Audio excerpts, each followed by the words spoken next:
graça e a paz em nosso curso básico de vida cristã. Estamos no livro 11, Epístolas Paulinas 3, capítulo 7, 1 Timóteo, parte 1.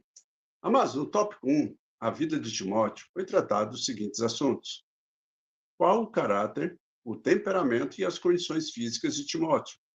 Quais os títulos das 3 epístolas pastorais? E o tema de 1 Timóteo. E hoje, no tópico 2, o devido culto a Deus.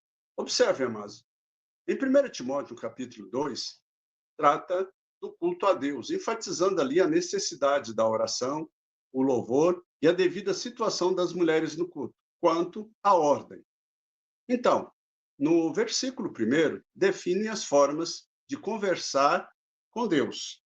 Súplica, para necessidades intensamente sentidas. Intercessão, para pedidos a favor dos outros. Orações, para necessidades comuns. Graças, para expressar gratidão a Deus.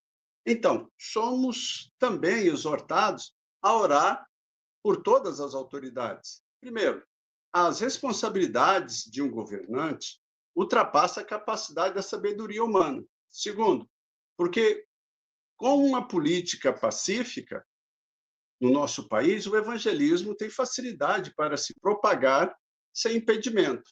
Amém? Então, no século I, quando Paulo escreveu suas cartas a Timóteo, cada nação tinha o seu próprio Deus. Quando Paulo entrou em Atenas, ele até encontrou um altar erguido a um Deus desconhecido. Está registrado ali em Atos, no capítulo 17, versículo 23. Por quê? Porque os atenienses temiam ofender algum Deus por omissão. Então, Paulo teve o cuidado de enfatizar que há somente um Deus e um mediador entre Deus e os homens, Jesus Cristo, o homem. Jesus não é o Deus de uma só nação ou raça, e sim o Salvador de todo aquele que o aceita. No capítulo 2, versículo 6 diz: o qual a si mesmo se deu em resgate por todos. Os homens devem orar sempre a Deus, sem dúvida ou descrença. Em todo lugar, no versículo 8 fala disso. O que importa para Deus, amados, é a atitude do nosso coração. Entenda isso. Nas Escrituras, vemos posturas diversas na oração. De pé, com as mãos levantadas, com as mãos estendidas, olhando para cima, de joelhos, etc. Nos dias de Paulo, era costume as mulheres fazerem tranças com vários materiais entrelaçados em seus cabelos, tais como vistosos ornamentos, prata, fio de ouro, bijuteria, etc. Paulo fala da moderação, instruindo as mulheres crentes a cultivarem a beleza interna da alma, ao invés de enfatizarem o adorno externo. Entenda uma coisa, no século I, só os meninos eram educados para fins religiosos. Por isso, na igreja primitiva, as mulheres não entendiam muito bem as escrituras ensinadas.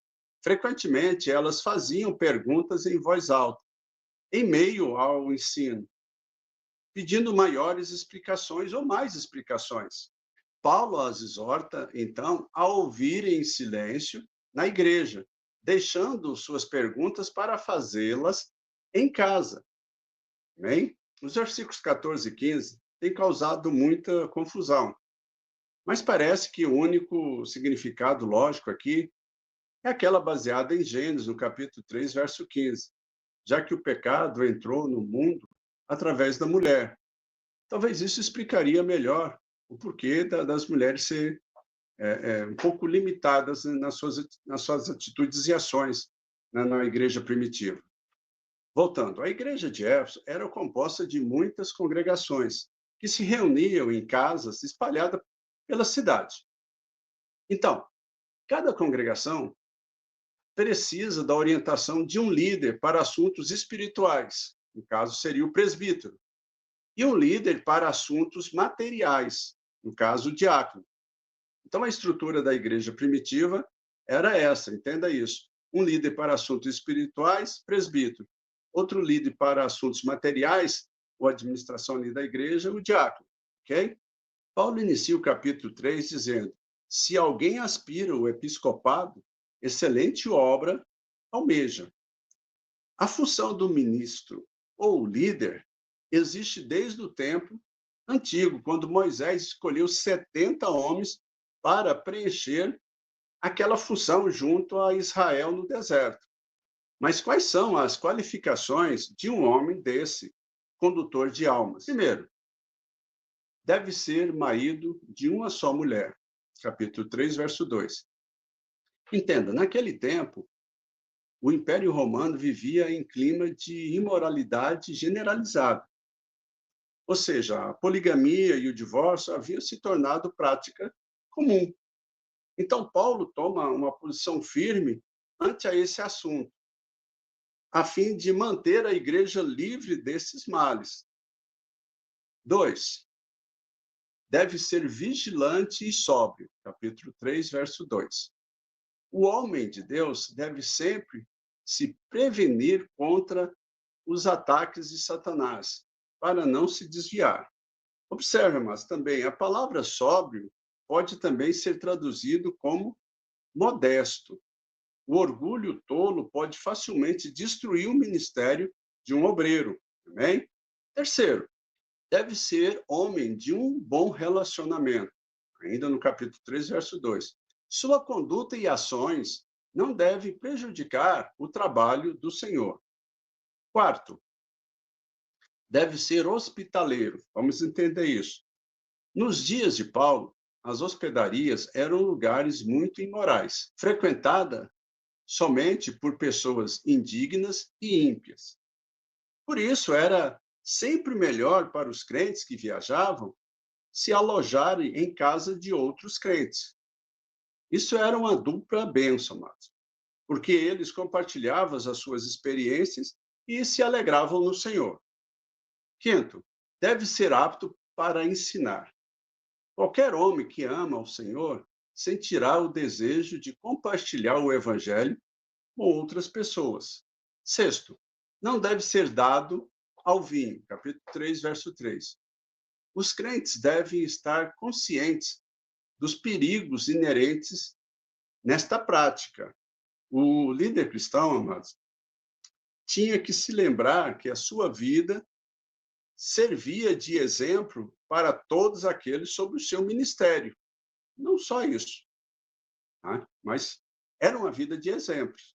Sétimo, deve ser homem de natureza calma, controlada.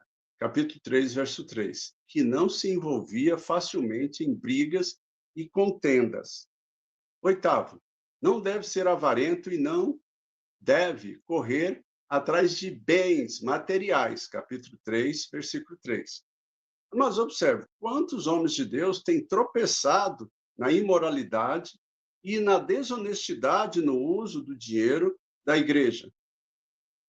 Nós observamos constantemente os escândalos, amém? Nono, deve ser um bom administrador de sua família. Capítulo 3, verso 3. Seus filhos devem obedecê-lo e respeitá-lo. Isso implica, queridos, não somente em filhos educados e obedientes, mas também na capacidade de organizar todas as atividades, tanto dentro quanto fora do seu lar. Amém? Décimo, não deve ser um novo convertido. Capítulo 3, versículo 6. Observe, há dois perigos em colocarmos um inexperiente em posição de responsabilidade na igreja. Ou ele desanimará porque não está preparado para o trabalho, ou ficará muito orgulhoso, se julgando muito importante. 11º, bom testemunho dos que são de fora. Capítulo 3, verso 7. Ele deve ter um bom testemunho, não somente entre os crentes, nós já falamos isso, mas voltando aqui, mas também entre os descrentes. As características de um diácono são basicamente as mesmas que as de um líder. Mas um ponto especial é que ele não deve ser homem de duas palavras. Observe, como o diácono lida com trabalhos internos da igreja, a sua área é estratégica. para quem quer espalhar discórdia e confusão dentro da igreja e entre os crentes, caso ele não guarde bem a sua língua. Amém? O diácono também deve ter uma vida espiritual consagrada. Apesar de não lidar com o ensino, ele frequentemente precisa visitar e orar pelos doentes, e etc. Então, Paulo lembra a Timóteo que a igreja não é somente um edifício ou um grupo de pessoas, mas é a casa de Deus. Né? E é isso que nós temos que pensar hoje em dia e entender, né, Márcia? A igreja é a casa de Deus. E para nós encerrarmos nossa aula de hoje, ao falar da igreja, Paulo exaltava a cabeça da igreja, Jesus Cristo. Então, Paulo quer dizer que a mente humana não consegue compreender como Deus poderia ter aparecido em forma humana e retornado aos céus depois de ter consumado a salvação. E que a divindade de Cristo se confirmou pelo testemunho do Espírito Santo, pela presença dos anjos, pela pregação miraculosa do Evangelho em toda parte, e pela ressurreição e ascensão de Cristo. Amém? Verdadeiramente é difícil entender os projetos de Deus. E como tem uma música aí que diz, ninguém explica Deus. Amém? Então, na próxima aula, capítulo 8, 1 Timóteo, parte 2, tópico 1, como combater a apostasia? Vamos responder as seguintes questões. Como Timóteo deveria reagir às críticas e doutrina dos falsos mestres? Qual a definição de Paulo de uma viúva necessitada? Amém, amados? Então, observe. Em cada carta, nós vamos nos aprofundando cada vez mais nos ensinos de Paulo. E nós também começamos a perceber que esses ensinos estão bem atuais para os nossos dias. Então, nós temos que nos aprofundar na palavra para que nós possamos desempenhar bem o nosso papel, aquilo que o Senhor Jesus deixou para nós fazermos. Amém? Se você gostou, deixa aí o seu like. Se você tiver alguma dúvida, alguma pergunta, vai ali nos comentários, deixa a sua dúvida, a sua pergunta, nós estaremos respondendo. Que Deus abençoe a todos e até a próxima aula.